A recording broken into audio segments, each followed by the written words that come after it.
Il y a le film d'abord. Eh bien, nous allons d'abord passer le film d'Angélique qui, elle, a voulu témoigner par vidéo. Elle ne pouvait pas être là aujourd'hui.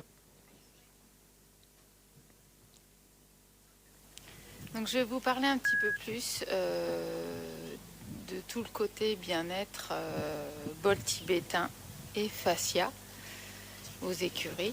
Donc, je me suis formée en 2018 sur le travail des bols tibétains. Et je me suis formée en 2023-2024.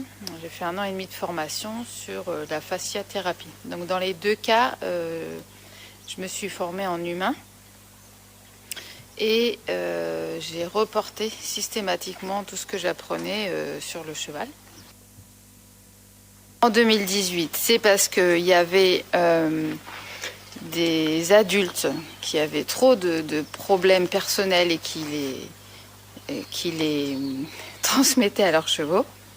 Donc j'avais envie de trouver une solution pour les aider. Donc d'où est venu le bol tibétain, voilà, que j'ai découvert sur un salon bien-être, etc.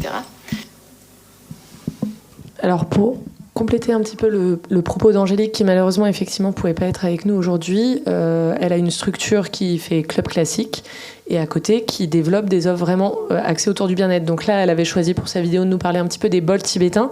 Elle propose aussi des séjours bien-être, des séjours de plusieurs jours avec de l'hébergement. Elle s'est greffée avec un camping à côté de chez elle qui a des hébergements de charme. Et donc c'est vraiment un créneau pour elle, ce sujet du bien-être. Et pour vous donner quelques données, il faut savoir qu'elles sont 2 enseignantes et elle ne s'occupe que des adultes et en grande partie du bien-être. Donc pour elle, c'est vraiment une activité économique importante de sa structure. Il y a une suite à la vidéo? Non? Nous n'avons pas une démonstration d'utilisation du bol tibétain. Elle n'a pas eu le temps de me former au Salon d'Angers, je suis désolée. D'accord, donc il faudra se renseigner sur le bol tibétain. Anne, c'est à toi. Anna, pardon. Allô? Oui. Oui, bonjour. Donc, je m'appelle Anna Geist et je suis comme Nicolas à Maison Lafitte. En fait, on est quasiment voisins. On est à 100 mètres l'un de l'autre. Moi, je viens du secteur du tourisme. À la base, je suis formée en marketing international et management et j'ai travaillé toute ma vie dans le tourisme et dans la formation. Donc, j'ai créé Horse Holidays France il y a 9 ans. Et l'idée, c'était en fait d'utiliser le fait qu'on soit Maison Lafitte. Aussi, le fait que je parle plusieurs langues. Je pensais au départ recevoir uniquement une clientèle de touristes qui venaient pour les balades et les randonnées. Je suis partie des tendances sociétales qu'on avait à ce moment-là, c'est-à-dire la recherche d'authenticité. Vous voyez, par exemple, Airbnb avait vu le jour. Airbnb, c'est parce que les gens ne veulent pas de tourisme industriel. On ne veut pas aller dans un hôtel, Club Med, etc. C'est peut-être Club Med, parce que Nicolas y a travaillé, mais sinon, pas forcément. Les gens recherchent plutôt d'être chez l'habitant, de sentir, je vais à Rome un week-end, je vais me sentir comme un Italien qui habite à Rome, et je vais venir un petit peu backstage, derrière les coulisses. L'autre tendance sociétale qu'on avait à ce moment-là et qu'on a toujours, c'est le slow tourisme. Je cours toute la semaine, surtout les Parisiens, métro, boulot, dodo, et j'aime bien sortir de ma bulle, me relaxer, faire quelque chose de différent et me mettre au calme. Donc le cheval, c'est idéal parce qu'un cheval en balade marche à 5 km/h, donc je suis bien obligée de me mettre dans ce rythme-là. Donc, notre concept, c'est Horse Holidays France. On propose des balades équestres et des cours en tout petits groupes ou en cours particuliers aux cavaliers adultes de tout niveau, à Maison Lafitte, aux portes de Paris, dans une ambiance sportive, chic et bienveillante. Alors, qu'est-ce que ça veut dire, ambiance sportive, chic et bienveillante? Ça veut dire que on ne fait pas de ce qu'on appelle en tourisme high-end. On ne s'adresse pas à une clientèle luxe, mais on reste avec un objectif un peu sportif. On ne veut pas que ça soit... enfin, Ce qui est important pour nous, c'est que c'est semi-urbain, c'est proche de Paris, c'est facile d'accès. Et quand je sors de mes cours, je peux reprendre le métro pour rentrer. Ce n'est pas quelque chose où je vais loin, dans la boue, je ressors chez besoin de mes bottes en caoutchouc, parce que c'est très loin à la campagne. Ça fait partie de notre concept, en fait, ce côté-là. Et le côté bienveillant, c'est qu'on aimerait vraiment pouvoir toujours s'occuper de chaque personne de façon personnalisée et avec beaucoup de bienveillance. C'est très important pour nous. Donc notre USP, Unique Selling Proposition, parce que je viens quand même de marketing, c'est l'accessibilité. On est juste à 20 minutes de Paris en transport en commun. Notre site internet, c'est par lequel on fait la plupart de nos ventes, existe et en français et en anglais. Et on travaille également, pas assez, mais on travaille quand même les réseaux sociaux. Maison Lafitte, c'est la cité de cheval. C'est un endroit unique. Je ne sais pas si vous connaissez. Il y a 1600 chevaux à Maison Lafitte. C'est un site exceptionnel avec beaucoup de patrimoine. On a 80 km de pistes cavalières en sable, en forêt. C'est le seul centre d'entraînement de chevaux de course de galop en Île-de-France. Et je travaille également, Axel, beaucoup avec le château de Versailles. On a une équipe multilingue, c'est moi et 2 monitrices. On parle toutes au moins l'anglais. Moi, je parle 9 langues. On essaye de pouvoir, justement, notre force, c'est de pouvoir recevoir une clientèle internationale. On a une cavalerie et une pédagogie adaptée. Donc, au niveau de la pédagogie des cours, je reçois complètement Frédéric. Je suis aussi très inspirée par l'équitation centrée et la technique Alexander, dont Véronique a parlé. On peut changer de slide, Emma. Alors, nos offres. Je propose surtout des balades d'une demi-journée. Donc, c'est en fait une activité qui dure 3 heures, dont 1h30 à cheval. Donc, justement, tout à l'heure, on a demandé, Marie a demandé, est-ce que le pansage fait partie de la prestation? Oui, chez nous, parce qu'on a 3 heures d'activité, ça inclut l'accueil avec le petit café. Pour les débutants, l'explication, qu'est-ce que c'est qu'un cheval, comment je l'approche, qu'est-ce qui est différent, proie, prédateur, etc. Le pansage, une petite explication en manège, et ensuite la balade et les soins de cheval après. Tout ça, c'est compris dans l'activité. Cette prestation-là, les 3 heures, on l'a déclinée en 3 niveaux, débutant, donc grand débutant, intermédiaire et expert. Eve m'a demandé de parler un peu de nos tarifs, donc là, c'est 95 €. OK. On va passer au prochain slide juste pour parler un peu de nos cavaliers. Oui. Au début, quand j'ai commencé, on avait uniquement des touristes, 100% touristes.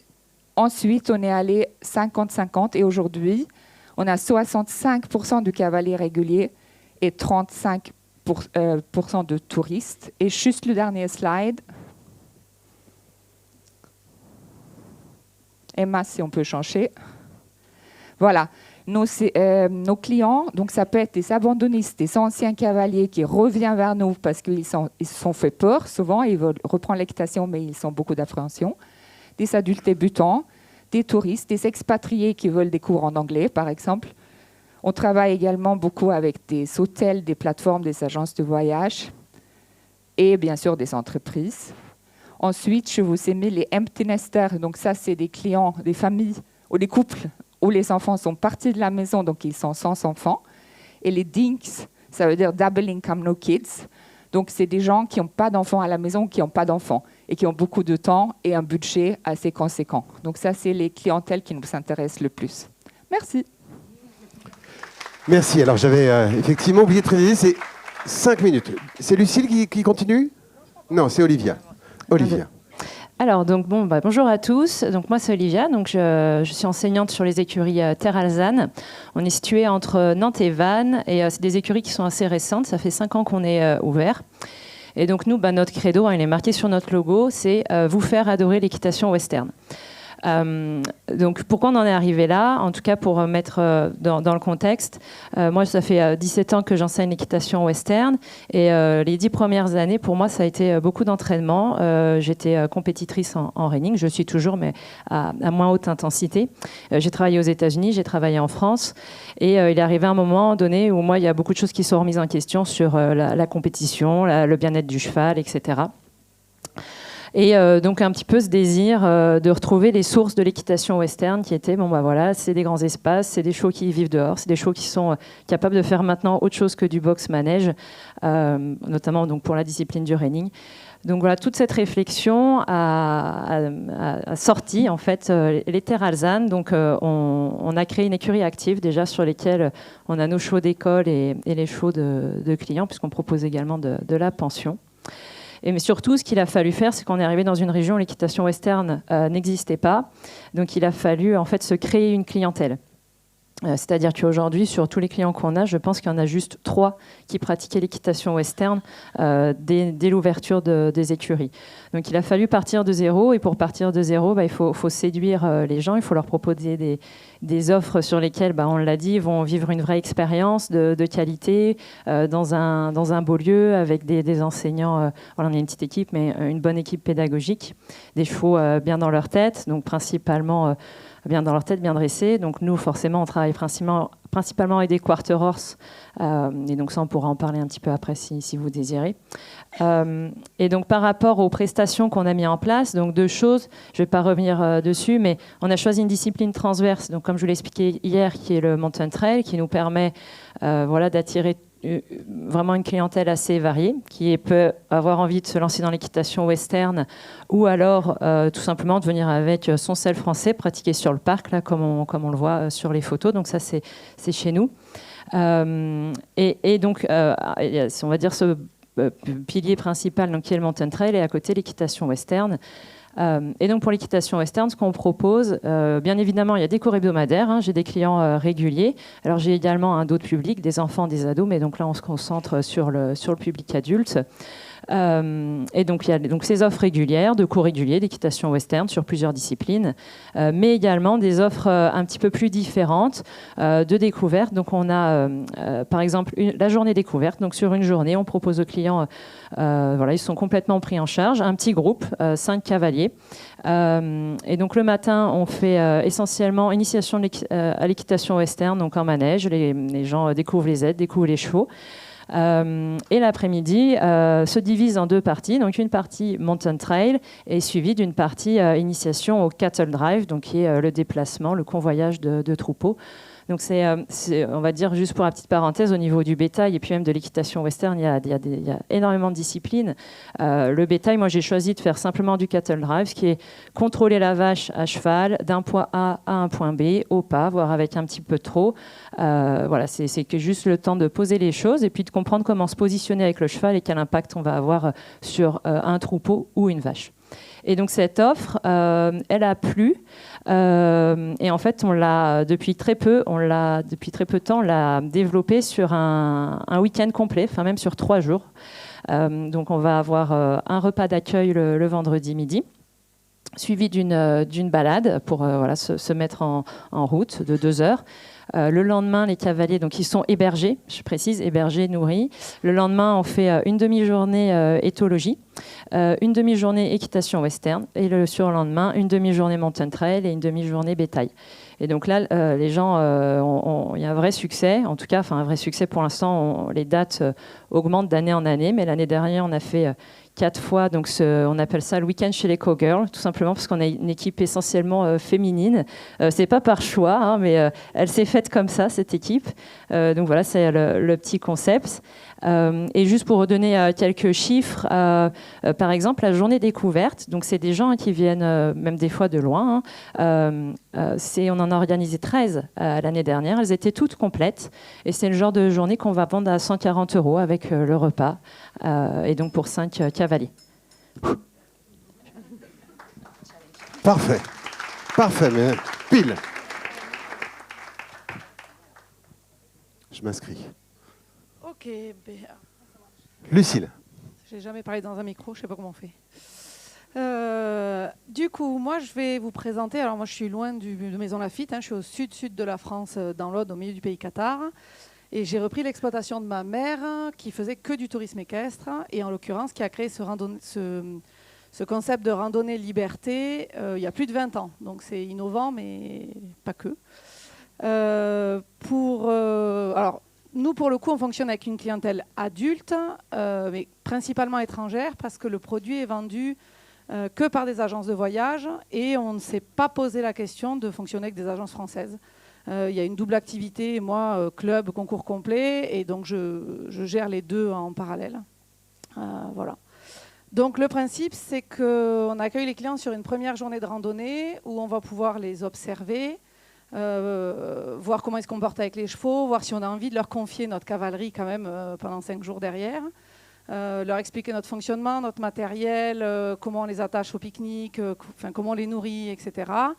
Et surtout un peu connaître leurs connaissances en topographie, parce que eux derrière, ils partent donc 5 jours tout seuls, carte, boussole, quelques balises. Et le plus important, c'est un commentaire d'itinéraire, c'est-à-dire que c'est une feuille qui va remplacer entre guillemets le guide, qui va leur donner des infos du type vous pouvez vous arrêter à tel endroit pour le pique-nique, c'est adapté, il y a de l'ombre, il y a de l'eau, vous pouvez descendre à la rivière après le pont, vous faites 50 mètres, vous descendez, vous avez un accès. Toutes les parties qu'un guide pourrait leur apporter voilà, pour pouvoir que ça se passe bien, quoi. Donc le principe c'est ça, et nous en parallèle on leur amène les bagages de gîte en gîte. Ils sont hébergés en chambre d'hôte avec des partenaires précis, voilà. Et on déplace tout ce qui est foin et grain, voilà. On a une surveillance comme ça. On peut passer à la diapo suivante. Donc ce que j'en ai ressorti au fur et à mesure de ces années, c'est qu'il y a quand même des choses voilà, qu'il faut connaître. À l'heure actuelle, que ce soit ma mère ou moi, qui travaille encore avec moi, même si elle est à la retraite, qui gère tout l'aspect administratif, et il y en a un peu quand même, c'est de connaître parfaitement les itinéraires. Ça peut arriver que les clients nous appellent, il y a un arbre qui est tombé au milieu du chemin, il y a des travaux, voilà, ça nous arrive. Il faut qu'on soit capable, nous, à distance, de pouvoir leur dire « Ah bon, ben attendez, repartez en arrière, vous voyez tel chemin sur la carte, vous l'avez en vrai ». Voilà, et on doit pouvoir les aider à tout moment, sur n'importe quel jour de la semaine au niveau du tracé. Évidemment qu'on s'appuie sur nos hébergeurs. Et ça nous est arrivé qu'ils nous disent « Attention, ceux-là, le matin, ils ne se lèvent pas trop, ils ne vont pas nourrir les chevaux à 7 heures comme vous faites d'habitude. » Qu'on leur fait un petit rappel, on leur dit « Non mais les gars, vous êtes en vacances, mais les chevaux avant tout. » On s'occupe d'eux comme ça. Et voilà. Et évidemment, 100% confiance dans ma cavalerie. On revient sur ce qu'on disait ce matin. Moi, ils sont quasi tous nés à la maison puisque j'ai repris l'activité de ma mère. C'est des joyeux mélanges. Du demi-trait, j'en ai, de l'espagnol, j'en ai, de l'arabe, j'en ai. J'ai des joyeux mélanges. Par contre, ils sont élevés, nés à la maison, ils vivent en troupeau, ils connaissent les chemins par cœur, ils sont agiles dans les terrains dénivelés parce que nous, on est en montagne un peu. Voilà, je leur fais une confiance aveugle. Je sais qu'ils vont assurer, ils ne vont pas avoir peur d'un camion quand ils vont le croiser. Situation délicate, ils vont attendre, ils ne vont pas exploser. Enfin, voilà, j'appuie là-dessus parce que si je ne les avais pas, ces chevaux, je ne pourrais pas le faire. Et après, évidemment, du matériel, c'est un prix de vente, on en parlera après, qui est quand même assez élevé. Donc, on a tout le même matériel en cuir, de bonne qualité, fiable. Voilà. Dans ma petite logistique perso, si on estime qu'à la fin de la première journée test, les clients ne sont pas capables de s'occuper de nos chevaux, qu'on ne les leur confierait pas, qu'ils sont incapables de lire une carte, alors que c'était un peu prévu, on a la possibilité de leur imposer un guide qu'ils vont payer en supplément. Donc ça veut dire que moi, à chaque départ de rando, il me faut une personne sous la main qui sera prêt à aller assurer la prestation de guide. Je m'autorise à faire partir éventuellement des gens non diplômés puisque ce n'est pas une randonnée accompagnée. Nous, on leur fournit quelque chose, quelqu'un qui va leur montrer le chemin finalement, mais officiellement pas les encadrer. Alors je ne sais pas si je suis dans un petit flou ou pas. Je m'en arrange en tout cas pour l'instant. Honnêtement, sur 20 ans, on a fait partir 2 fois ou 3 fois un guide. Donc ce n'est pas le plus gros des problèmes. Bon, je n'ai pas lu la fin, mais la diapo d'avant, mais bon, voilà. Oui, et donc évidemment, en cas de problème de maréchalerie, ça arrive, hein, on a beau s'amuser, il faut de temps en temps aller remettre un fer, il peut y avoir un cheval qui tombe, qui se blesse à un genou, on prend le van, on va le changer dans la ville suivante. Bon, mais voilà, ça fait partie de la logistique. Et donc, au niveau des chiffres, non, ouais, c'est ça. Voilà. Les infos, vous les avez. Voilà, j'ai moi le poids, l'expérience. De là, je répartis mes chevaux et je fais attention à mes ferrures. La partie quand même méga intéressante, c'est la rentabilité. Moi, ça me coûte une journée de mon temps. La randonnée, nous, on touche 1 230 € par personne et on a quasi 600 € de bénéfices, sans compter l'amortissement de la ferrure et du matériel. Une fois qu'on a sorti le paiement des gîtes, le gasoil pour les bagages et tout ça. Donc c'est quand même pour une journée concrète de travail pour moi, ma cavalerie qui tourne en autonomie, qui me permet de gagner 600 €. Là, cette année, on a fait 38 semaines de randonnée, donc c'est-à-dire qu'on a eu 38 clients. Alors, gros rush septembre-octobre, donc moi je commence mes cours que fin septembre parce que je ne peux pas commencer plus tôt parce qu'en septembre j'en ai plein. Et la période un peu difficile, c'est avril-mai, c'est les concours, c'est l'élevage, c'est le machin, c'est le truc. Et voilà, il faut gérer ça aussi. Donc, mais financièrement, c'est intéressant. Oui.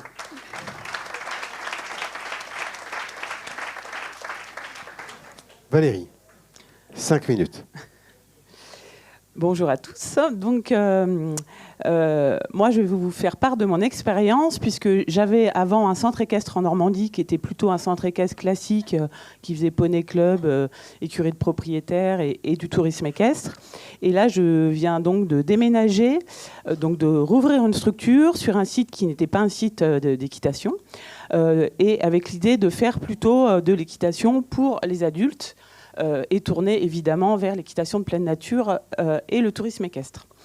Donc, dans mes priorités que j'ai eues, en fait, c'était de trouver une structure avec une grosse ville à côté pour avoir un vrai potentiel client, donc être à moins de 10 minutes d'une grosse ville, et avoir de la surface herbagère, parce qu'en fait, toutes les structures que j'allais visiter équestres ne me correspondaient pas du tout. Donc, moi, j'ai préféré en fait racheter une ferme, péter tous les bâtiments qu'elle n'ait pas et avoir du confort et pour mes chevaux avec une 50aine d'hectares et après mettre du confort pour les cavaliers, c'est-à-dire un manège couvert, un parking bien stabilisé et un grand clubhouse.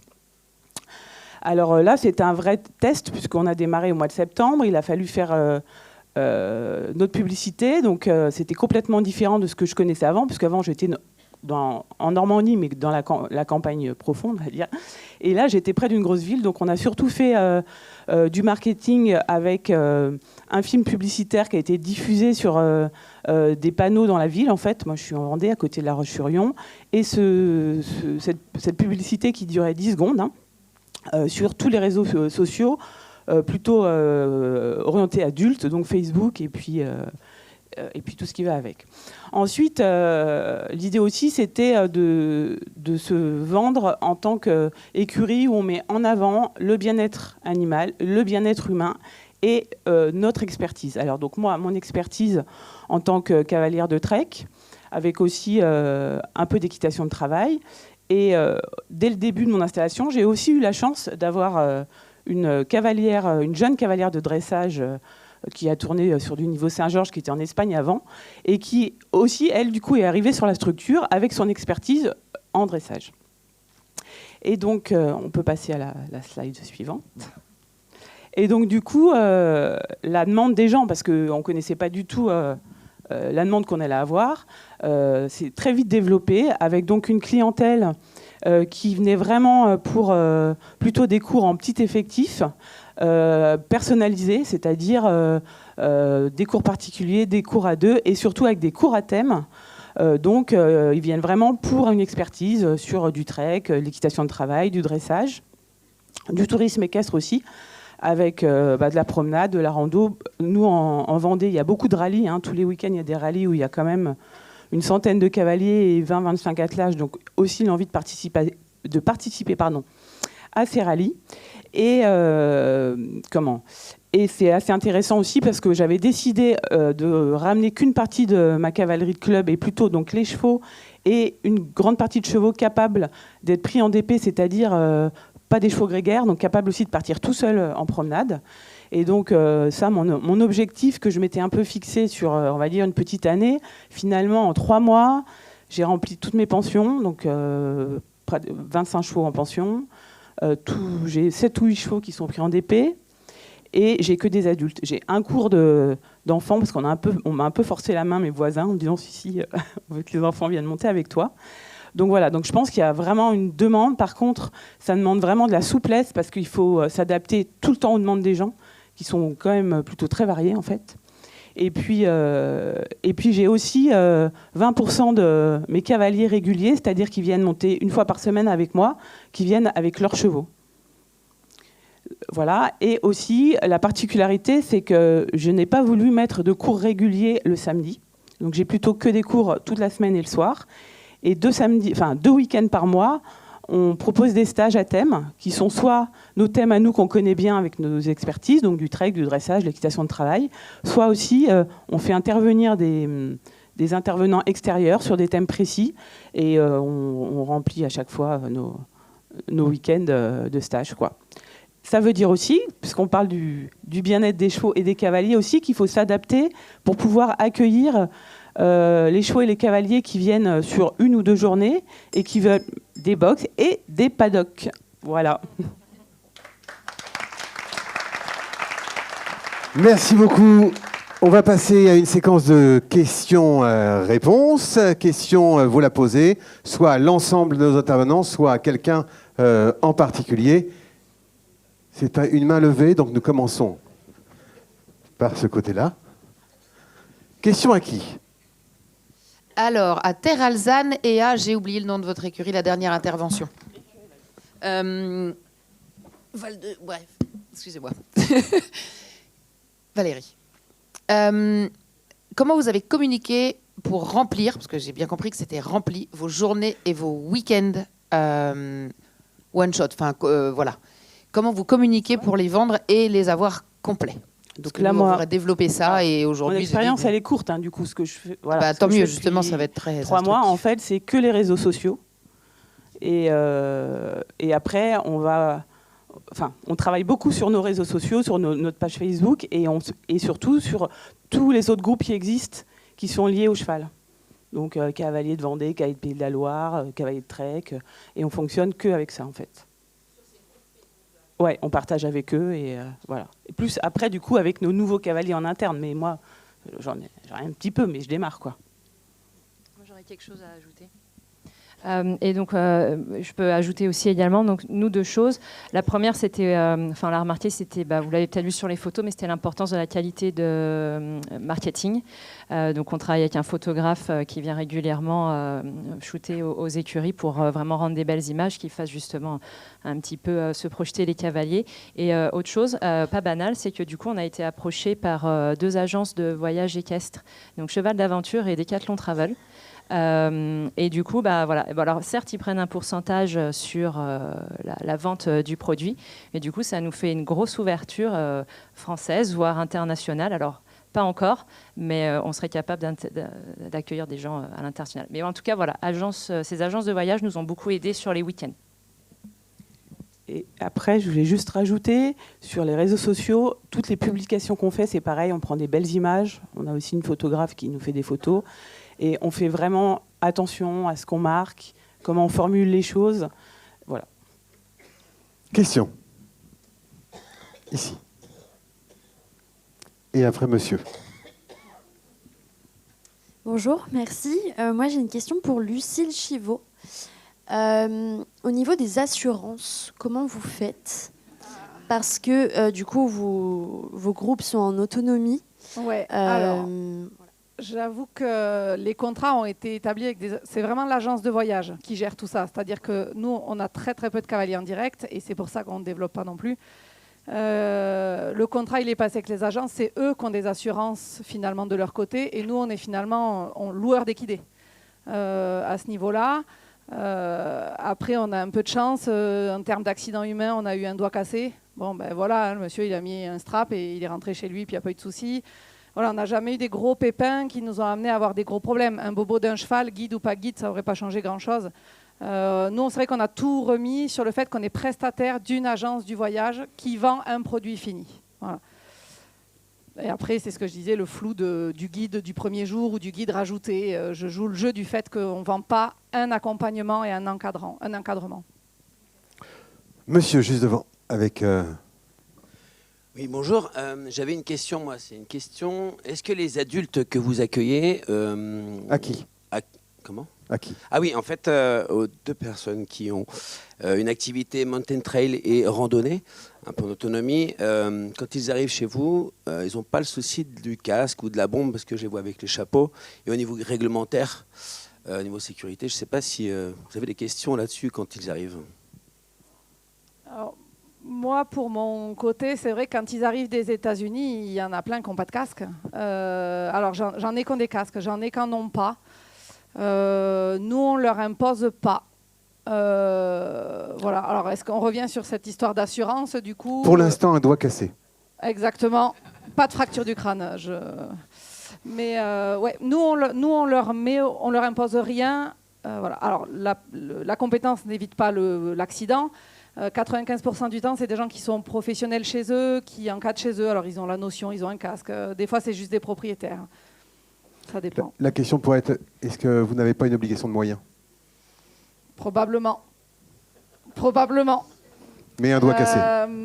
Je pense que tant qu'on ne l'a pas écrit dans le contrat des agences où on leur dit on n'autorisera que des clients avec un casque, peut-être, de nos jours, il faudrait peut-être qu'on le fasse. C'est récurrent dans l'équitation western? Alors oui, c'est un vrai sujet. Nous, en tout cas, on a pris le choix, en tout cas, que toutes les personnes qui montaient nos chevaux d'école n'auraient pas de dérogation, monteraient avec une bombe.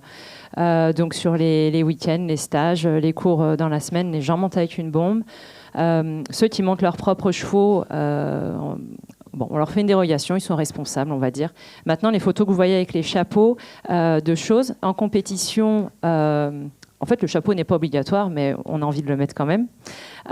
Donc, tout de suite, c'est vrai que les photos sont beaucoup plus chouettes. En tout cas, en équitation western, en amateur, la bombe est le casque en club, est obligatoire. En amateur, il n'est pas obligatoire. C'est comme les équitations de travail. On se présente dans la tenue de sa discipline. Donc, c'est vrai que ça peut être une publicité mensongère parce que les photos sont chouettes. C'est des photos qu'on fait quand on est en compétition ou pour présenter des chevaux. Mais la réalité, en tout cas, du terrain, sur les week-ends ou chevaux d'école, c'est le bombe. Et je dis ça, mais en fait, et là, je pense que je vais me faire huer, mais en équitation western, c'est quand même rare que les gens tombent. C'est vrai. C'est parti pour un débat. C'est vrai. Question de Zoé à Anna. Oui, moi j'avais une petite question pour toi, Anna, parce que le modèle que tu proposes, et on se dit que c'est pas forcément déclinable partout. Tu as la chance d'être à Maison Lafitte, tu as vraiment beaucoup de choses. Si on voulait réfléchir à une offre comme ça, comment toi tu l'as construit? Est-ce que tu es parti de là où tu étais ou quelle était ta démarche? Anna, réponse courte, parce que je te rappelle que tu as eu 35 minutes tout à l'heure. Oui, moi je suis partie du fait que j'habite un endroit qui est juste extraordinaire et que j'avais la chance d'habiter là et que c'était proche de Paris. Ensuite, on a également le château de Versailles qui est quand même le monument historique le plus visité au monde. Donc ça serait quand même stupide de ma part de ne pas l'utiliser. Mais je pense qu'on peut partir de là où on habite et en fait mettre en avant le territoire. C'est vraiment la mise en tourisme, parce que je viens de tourisme, de votre territoire. C'est ça que j'ai essayé de faire. Donc je suis sûre que partout en France, il y a des choses extraordinaires à montrer. Voilà. Nicolas, tu es et professionnel de l'équitation et tu as d'autres activités, donc juste cavalier, sans faire de mal à personne. Laquelle de ces offres tu veux t'inscrire où? J'étais séduit par la COS. C'est COS, hein, c'est la COS. Voilà. Non, parce que j'avais réfléchi à un concept également de self-équitation. Les gens ont envie de prendre un cheval et partir librement, sans contingence, si peu qu'ils aient le niveau pour le faire. Mais c'est vrai que louer un cheval comme ça, c'est bon. Mais ton concept me semble abouti, expérimenté. Et c'est vrai que ça fait partie de la machine à rêve. Quelqu'un qui arrive et dit tiens, je prends un cheval, je pars en randonnée. Et déjà dans la salle, ils ont fait le calcul. Pour les 3 autres, c'est nul. Et déjà, en plus, dans la salle, ils ont fait le calcul, 800 x 38, 600 x 38, a priori, ça fait 23 800. C'est ça, donc là, ils ont tous noté, mais il y a aussi un inspecteur du fisc qui est ici, qui prend des notes depuis tout à l'heure. Est-ce qu'il y a d'autres questions? Là-bas, on va essayer de donner le micro à des gens qui n'ont pas encore parlé pour l'instant. Monsieur. Oui, pour justement ceux qui partent en rando seuls, Est-ce que vous imposez qu'il soit 2 minimum pour une question de sécurité? Comment vous faites? Et puis, comment ça se passe si on met des gens? Est-ce que c'est des gens qui se connaissent à la base ou ça peut être des gens qui ne se connaissent pas quand ils sont plus? Et les problèmes d'incompatibilité d'humeur entre gens? Alors, toutes les dates sont à la carte. C'est-à-dire que nous, on n'a aucun calendrier. Ils peuvent arriver le mercredi, partir en rando le jeudi. On peut même adapter des fois sur faire une journée de moins, ou bon, pas plus, mais une journée de moins ou 2 journées de moins un peu. On impose dans l'idée, le cadre, nous, c'est minimum de personnes pour, en cas d'accident, qu'il y ait quelqu'un qui puisse prévenir, maximum 6 personnes. Déjà, 6 chevaux dans un groupe, ça fait un peu d'inertie, on le sait, donc maximum. On a fait une exception une fois sur une dame qui voulait randonner toute seule, une vétérinaire finlandaise qui nous a dit c'est mon rêve, j'ai l'habitude. Elle a signé une dérogation, elle est venue, elle a fait sa randonnée toute seule. Bon, elle a acheté la jument, elle est repartie avec en Finlande. Voilà. Et quel bénéfice? Moi, 500 € la vente de la jument et 2500 € le transport. Bon. Parce que c'était une jument qui prenait un peu d'âge. Ça note. Elle a essayé d'acheter la fille, j'ai dit non, c'est hors de question. Elle a dit bon, je vais acheter la jument alors. Voilà. Donc voilà, 6 personnes maxi. Et après, donc c'est vraiment le groupe qui est constitué lui-même. Jamais on fait. Des fois, on a deux groupes de 2 en même temps à la même date. Ils partent, s'ils veulent faire un bout de chemin ensemble, ils le font. Sinon, ils partent 2 à demi-heure d'intervalle. Ils sont sur la journée ensemble, ils se recroisent. On a une cavalerie, encore une fois, exceptionnelle, qui accepte d'être pas loin des autres, un peu séparés ou ensemble. Voilà. Mais c'est toujours que des groupes uniques, à des dates qu'ils choisissent eux-mêmes. Donc, pas de problème de compatibilité d'humeur hors familiale. Objectif. Madame, au fond. Oui, merci. J'espère que je ne suis pas hors timing. C'est une question pour monsieur Nicolas Canteloup. C'est le seul dont j'ai retenu le nom, c'est pour ça que je vous pose la question. On se demande pourquoi. Non, mais on sait la connotation d'un intitulé. Votre concept de promesse est excellent, mais pourquoi ce titre de la pointe qu'est-ce que ça envoie au niveau connotation? Alors, tout simplement, c'est parce que gamin, j'ai vécu un peu au bord de l'eau. Il y avait une île qui n'était pas très très loin, à 3-4 km.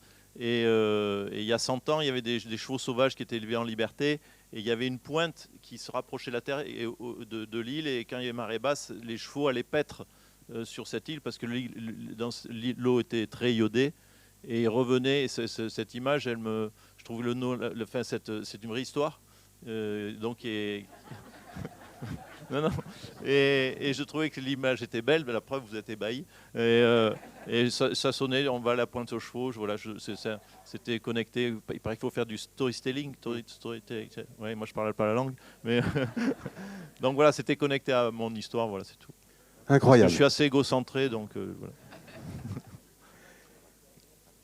Oui, non, vous avez déjà beaucoup parlé. Question d'abord, ceux qui n'ont jamais... la Marion n'a pas parlé, enfin, sur la scène, oui, mais en tant que... À toi. C'était surtout une question adressée à Anna et à Nicolas qui donc proposent de former les adultes débutants, voire très grands débutants, sur soit des petits groupes de 2 ou 3 personnes, voire, d'après Nicolas, en cours totalement individuel. Personnellement, de mon côté, mais je pense que je ne serai pas la seule, ça me semble difficile à mettre en place sur nos structures en termes de moyens humains, de disponibilité des installations. Moi, personnellement, tout est complet de 18h à 22h tous les soirs et le samedi de 9h à 19h. Je ne vois pas du tout quand mettre des cours particuliers. N'est-ce pas simplement un choix ?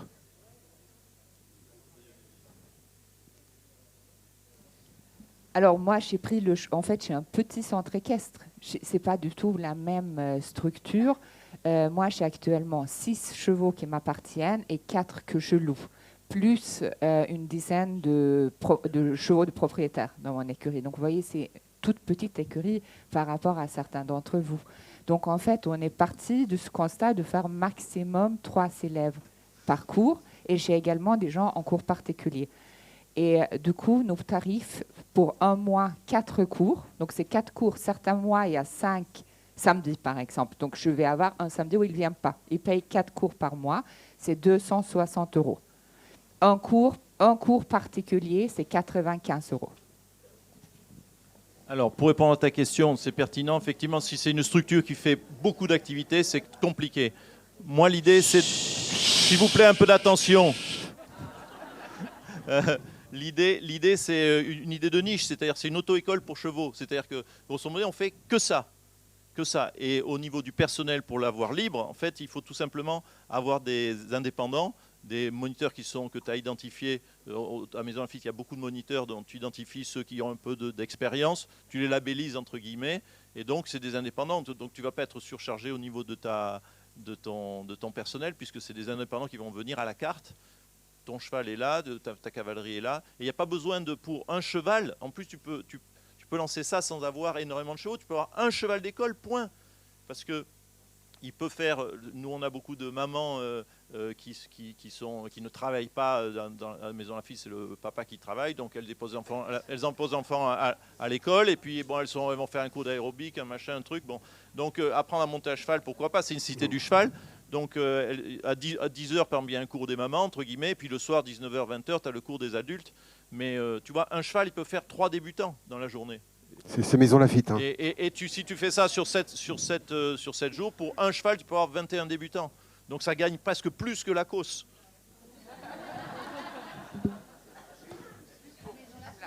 Juste pour compléter quand même, parce que je trouve ça un peu sexiste, là, les mamans qui ne travaillent pas. Moi, j'ai quand même 40% d'hommes. Et en fait, parce que tu es très belle. Merci, Nicolas.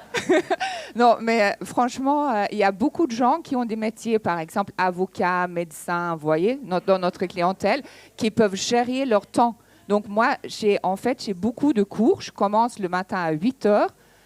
Le matin, le midi, des gens qui sont en télétravail qui viennent monter l'heure du midi. Et ensuite, à partir de 6h, ça s'intensifie. Donc, souvent, je suis dans la carrière jusqu'à 21h, 21h30. Mais en fait, on a des cours. J'ai aussi des cavaliers qui viennent à 7h du matin avant d'aller travailler. Mademoiselle, ici. Bonjour tout le monde. Moi, j'ai depuis hier une petite question. Il y a un paradoxe entre on est beaucoup de jeunes moniteurs. Et du coup, on est confronté à des clients, à des cavaliers qui sont souvent 2 fois plus âgés que nous. Et donc, je trouve que dans la filière aujourd'hui, il y a un paradoxe entre l'âge des enseignants et l'âge des cavaliers, en fait. Et donc, comment on répond à ça? Alors, par la formation, je pense que beaucoup répondront ça, mais il y a quand même aujourd'hui un problème, je ne sais pas si on peut dire démographique, mais qui est... 44% de moins de 18 ans, 56% de plus de 18 ans. C'est un équilibre. Bon, ok, j'ai rien dit. Qui veut répondre? Merci. Moi, je fais la randonnée liberté. Après, j'ai un club, une structure. Voilà. Moi, je crois que quand les clients adultes ils arrivent, moi, j'ai des gens qui ont débuté, ils avaient 50, 60 ans à la maison. J'ai j'ai quasiment la moitié de mes cours dans la semaine qui sont avec des adultes chez moi. On n'est pas là pour leur apprendre quelque chose, on est là pour leur faire partager un bon moment. Moi, ce qui m'intéresse quand je les vois à cheval, c'est que voilà, on les met en sécurité et il n'y a pas d'âge pour leur donner des consignes qui les mettent en sécurité. Il n'y a pas de rapport de dominance ou de supériorité par rapport à eux. C'est voilà, je vais vous partager mes chevaux, mon expérience. Je vais vous faire comme ça parce que vous serez en sécurité et passer un bon moment finalement.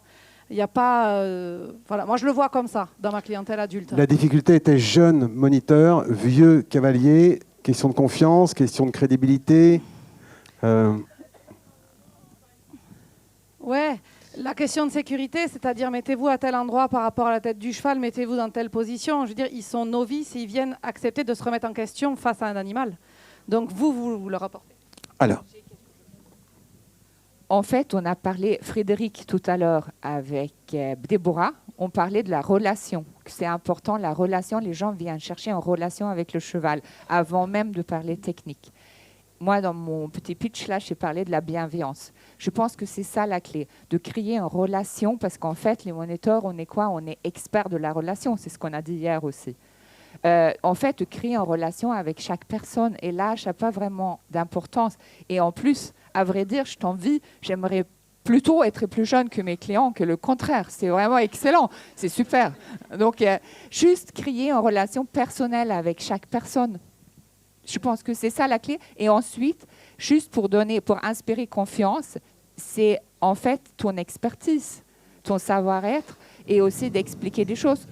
comme a dit Lucille, de parler de la sécurité, mais aussi peut-être un petit peu raconter, hier, dans notre quiz hier soir, on avait l'histoire de l'équitation française, de les intéresser à des sujets un petit peu culturels autour de juste parler de cheval. Ça inspire aussi confiance parce que ça montre que même si tu es jeune, tu as quand même une culture générale, plein de connaissances et les intéresser. Valérie, tu voulais dire quelque chose ? Arrêtez d'appuyer sur les boutons. Oui, je peux comprendre un peu ta question parce que moi, quand j'ai commencé sur la partie plus tourisme équestre, j'avais 22 ans et quand j'ai passé mon guide, j'avais des personnes qui avaient 45 ans avec moi, qui avaient déjà des fois du vécu de rando. Et c'est vrai que c'est pas facile. Je crois qu'à un moment donné, il faut aussi un peu oser s'affirmer en disant bah oui, si je suis là, c'est parce que j'ai les compétences. Et puis après, c'est l'expérience qui va faire que tu vas être plus à l'aise aussi. Et c'est la même chose quand on enseigne. Ultime question, Zoé. Non, en fait, plutôt un complément, c'est qu'à la fin de la matinée, on a une intervention d'Hélène Bourgoin et de Nicolas Sanson qui sont avec nous, et je pense que ça sera une question qu'on pourra leur poser sur le positionnement du jeune enseignant. Voilà. Nicolas a glissé sa main vers le micro. Non, je trouve ta question très pertinente et plutôt mûre, puisque tu es jeune. Et c'est vrai qu'il y a une forme de crédibilité qui est mise en jeu quand on a un adulte de 50 ans qui remet son intégrité physique à une jeune fille de 19 ans. Voilà. Mais il ne faut pas que tu oublies que lorsque tu es jeune enseignante, tu es enseignante, donc tu as les galons. Et lui, il arrive, il est totalement débutant, il s'en remet totalement à toi. Et après, ça va être une question de personnalité de chacun. Il y a des jeunes gens formidables, il y a des jeunes gens qui vont être moins concernés, un peu éteints. Bon, ben, voilà, c'est très lié à l'individualité de chacun et à la personnalité de chacun. Mais ce n'est pas parce qu'on est jeune qu'on ne va pas pouvoir pas se faire passer un message et être crédible auprès de l'autre si on a une forme d'assurance, de sérénité, et puis avec l'étoile du moniteur. Et puis finalement aussi, ce que je voudrais dire, c'est que des fois, nous, on a des cours d'adultes depuis longtemps, et puis il y a une séance où on n'est pas là, et c'est le jeune moniteur qui va prendre le cours, et on se dit, bon, bah, comment est-ce que ça va se passer et tout. Et finalement, les adultes sont aussi hyper contents parce que c'est différent, justement. C'est pas la même approche, et globalement, ils sont hyper contents d'avoir fait cette séance-là. Donc je pense qu'il faut croire en vous aussi. Si vous êtes enseignant, vous avez votre diplôme, faut avoir confiance en vous, et ça va bien se passer, quoi. Vos témoignages étaient absolument... Ah, encore ? Non, vos témoignages étaient absolument passionnants. Je vous demande de leur faire un triomphe. Merci. Merci à vous. Merci à vous aussi. Étant donné que vous avez été parfait, vous avez le droit à 10 minutes de pause.